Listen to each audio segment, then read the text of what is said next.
Smoke swallowed the barn as flames closed in. Firefighters were pulling everyone back when a burned, trembling Labrador burst out, then turned and ran back into the fire. Seconds later, a scream echoed from inside. What that dog found changed everything, and not everyone made it out the way you think. If you believe animals can be heroes too, then stay with me until the very end of this story, because what you're about to hear isn't just a rescue. It's a reminder of how bravery can come from the most unexpected heart. Before we begin, take 1 second to like this video, subscribe to the channel, and turn on notifications. Every interaction helps us share real-life rescue stories that give voiceless animals a second chance, and sometimes save human lives too. On a quiet stretch of farmland outside Wichita, Kansas, a fire erupted so fast that even trained responders weren't prepared for what they'd walk into. Thick smoke, collapsing beams, terrified animals trapped inside, and one soul who refused to run away when escape was possible. This isn't a story about a firefighter or a rescuer in uniform. It's about loyalty, instinct, and a split-second decision that changed everything. What happened inside that burning structure forced first responders to stop in disbelief, and left a grown adult on their knees in tears afterward. So I ask you, what would you do if running meant survival, but staying meant saving someone else? Because the answer to that question defines this entire story. Stay with me. You won't believe who the real hero is. The day started like any other on Marlow Ridge Farm, just outside Wichita, Kansas.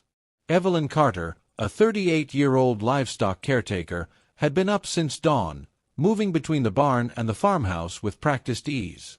The winter air was sharp, her boots crunching against frozen gravel as steam rose from the animal's breath.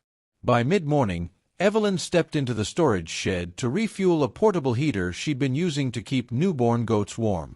She didn't notice the faint smell at first, burning plastic mixed with fuel vapors, until a sudden pop echoed through the shed.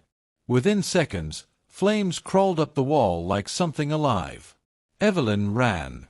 She sprinted toward the barn, shouting, heart pounding as black smoke rolled behind her. Inside were goats, chickens, and one dog, Rowan, her female Labrador Retriever, who had followed her everywhere since she was 8 weeks old. Evelyn fumbled for her phone, hands shaking as she dialed 911. Her voice cracked as she gave the address, coughing hard as smoke filled the air.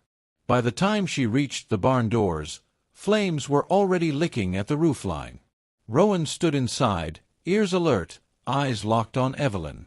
And instead of running out to safety, the dog turned and ran deeper into the smoke. Evelyn screamed her name. But Rowan didn't look back. The first fire engine screamed down the dirt road less than 7 minutes later, red lights cutting through the thick gray smoke that now smothered Marlow Ridge Farm. Firefighters jumped from the truck, already pulling hoses, their boots sinking into muddy ground softened by melting frost. Evelyn stumbled toward them, face streaked with soot and tears. "My dog is still inside," she choked out. She ran back in. Captain Lucas Harding froze mid-step. "Back into the barn?" he asked, scanning the structure as flames snapped through the rafters. Before anyone could stop her, Evelyn tried to move forward again, but a firefighter caught her arm. The barn groaned, wood popping, metal screaming under the heat. Inside, Rowan moved low to the ground, lungs burning as smoke wrapped around her like a blanket. The heat was unbearable, but instinct pushed her forward. She could hear them, panicked bleats and frantic movement, animals trapped behind a fallen beam near the rear stalls. Rowan reached the goats first, teeth grabbing at rope, pulling, coughing, but refusing to stop. One by one, she nudged them toward the open aisle, barking sharply, forcing them to move. Outside, firefighters watched in disbelief as the first goat burst from the smoke. Then another. And then, staggered and limping, a black Labrador emerged. But Rowan didn't stop. She turned and disappeared back into the flames. Captain Harding shouted orders, but his eyes never left the barn entrance. The roofline sagged dangerously now, sparks raining down as the fire chewed through dry timber. Firefighters pulled Evelyn farther back as embers scorched the ground at her feet. Then something moved inside the smoke again. Rowan reappeared, her coat singed, her breathing labored, but this time she wasn't alone. Clamped gently in her jaws was a small, terrified goat kid, its legs dangling as Rowan stumbled forward. The moment she crossed the threshold, her knees buckled, and both collapsed into the dirt. A firefighter rushed in, scooping the kid away while another checked Rowan's breathing. She was shaking violently, sides heaving as she struggled for air. "She went back in twice," someone muttered, disbelief thick in their voice. Before anyone could react, Rowan lifted her head. Despite the chaos, despite the flames roaring behind her, she turned her gaze back toward the barn, ears twitching, eyes wide with urgency. Captain Harding followed her stare. "There's still something inside," he said quietly. At that exact moment, a desperate sound cut through the crackle of fire, a faint, terrified scream that didn't belong to an animal. Every firefighter froze. Evelyn's blood ran cold. That sound came from inside the barn. "Everyone back!" Captain Harding shouted as a section of the roof collapsed inward, sending a burst of flames shooting into the sky. The barn was no longer considered safe for entry. Heat rolled out in waves, forcing firefighters to shield their faces. Evelyn shook her head violently. "No, someone's still in there," she cried. "That can't be." But the sound came again. Clearer this time. A human voice. Weak. Trapped. Harding turned to his crew, jaw clenched. Protocol screamed no entry. The structure was moments from full collapse. Before anyone could move, Rowan dragged herself upright. Her paws slipped in the ash as she staggered forward, tail low but determined. A firefighter tried to block her path, but she darted past him, slipping through a gap in the fallen debris. "No!" Evelyn screamed. Rowan vanished into the smoke for the third time. The barn groaned like it was alive, beams snapping under the heat. Firefighters debated seconds that felt like lifetimes, whether to send someone in after a dog who had already done the impossible. Then, through the smoke, Rowan's barking echoed, short, sharp bursts. Not panic. A signal. Captain Harding grabbed his helmet. "She's found them," he said. And against every rule drilled into them, 2 firefighters followed the sound, straight into the fire. Inside the barn, visibility was nearly zero. Smoke swallowed the beam of the firefighters' flashlights as heat pressed in from every direction. Each breath felt like fire. They moved fast, guided only by Rowan's barking echoing through the chaos.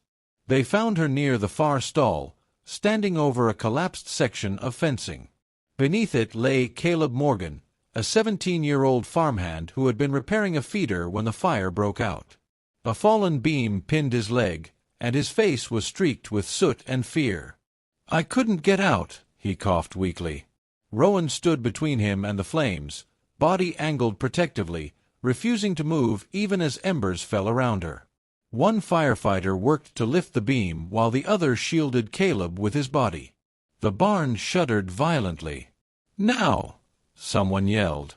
They freed Caleb just as the structure began to give way. One firefighter grabbed the teen under the arms while the other reached back, scooping Rowan into his chest. They ran blindly toward the exit, debris crashing down behind them. The moment they burst into open air, the barn collapsed inward with a thunderous roar. Evelyn dropped to her knees as Caleb was laid on the ground. Rowan was placed beside him. And suddenly, she stopped moving. Silence fell in the aftermath of the collapse, broken only by the crackle of dying flames and the frantic hiss of water hitting hot wood. Rowan lay on her side, chest barely rising, her fur blackened with soot. Evelyn crawled across the dirt, ignoring shouted warnings, and wrapped her arms around her dog. "Stay with me," she whispered, voice breaking. "Please. You already saved everyone." A firefighter knelt beside them, checking Rowan's pulse. His face tightened. She's breathing, but it's shallow. Smoke inhalation. Severe. An emergency vet from a nearby clinic had arrived to check the livestock. Without hesitation, she rushed over, dropping to her knees. Oxygen mask. For Kit. Fast, steady hands. Come on, girl, the vet murmured. Fight. Minutes stretched unbearably long. Every cough from Caleb, every sob from Evelyn, seemed to hang in the cold air. Then Rowan's chest hitched. Once. Twice. She gasped, sucking in air like she'd been underwater. A shaky cheer rippled through the firefighters. Rowan's eyes fluttered open, glassy but aware. She turned her head weakly toward Evelyn and thumped her tail once against the dirt. Evelyn laughed and cried at the same time, pressing her forehead to Rowan's. "You did it," she whispered. But as the vet gently lifted Rowan onto a stretcher, she looked up at Captain Harding. "She's alive," she said. "But she's not out of danger yet." At the county emergency clinic, the waiting room smelled of antiseptic and smoke. Evelyn sat rigid in a plastic chair, hands clasped so tightly her knuckles had gone white. Across from her, Caleb lay on a gurney, leg bandaged, eyes fixed on the ceiling. That's when he finally spoke. "I didn't mean to be there," he said quietly. "I went back inside after the alarms started." Evelyn turned, confused. Caleb swallowed hard. "Rowan ran past me. She was barking, tugging at my jacket.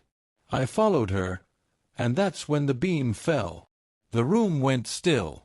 Captain Harding, standing near the door, slowly nodded. "She didn't just find you," he said. "She went looking." The vet stepped out moments later, removing her gloves. "Rowan has severe smoke inhalation and burns on her paws," she said gently. "But what saved her was that she kept moving. Her body didn't give up." Evelyn covered her mouth, tears streaming freely now.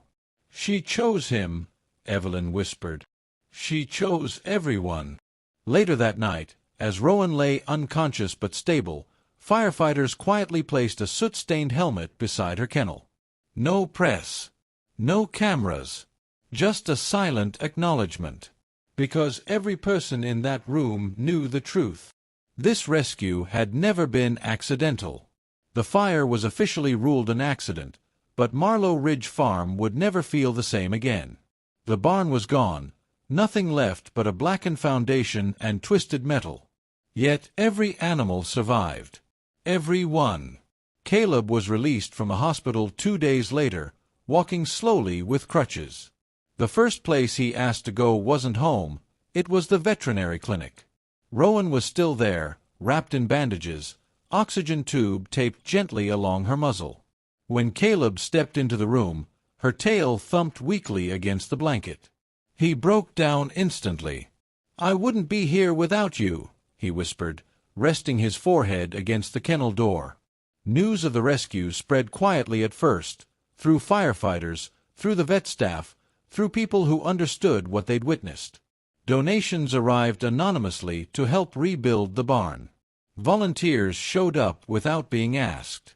Rowan's recovery was slow, painful, but every day she stood a little longer, ate a little more, wagged her tail a little harder.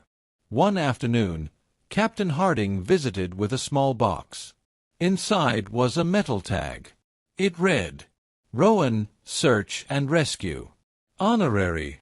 No ceremony. No speeches. Just earned respect. Because courage doesn't always wear a uniform. Sometimes it has 4 paws." Rowan came home 3 weeks later. The farm was quieter now.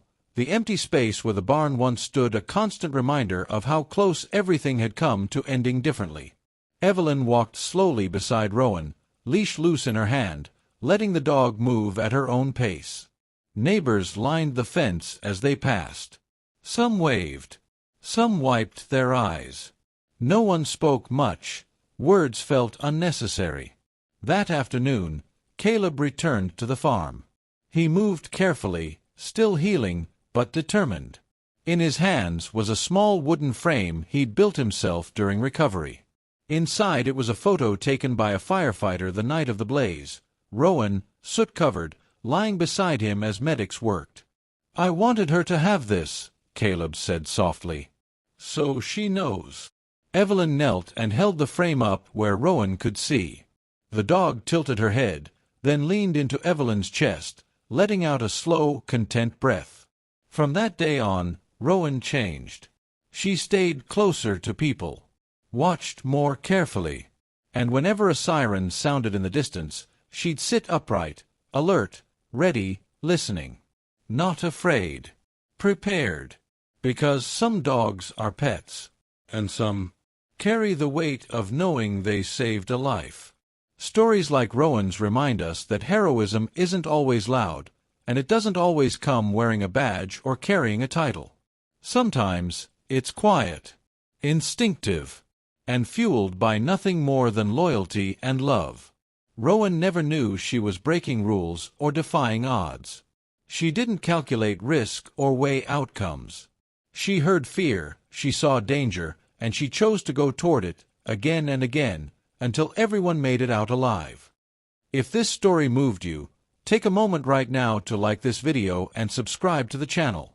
These simple actions help us keep telling real rescue stories that might otherwise go unheard, stories that inspire compassion, courage, and responsibility toward animals everywhere. And if you've ever had a pet that stood by you in your hardest moment, share their story in the comments. You never know who needs to hear it today. Most importantly, remember this. Animals don't ask for recognition.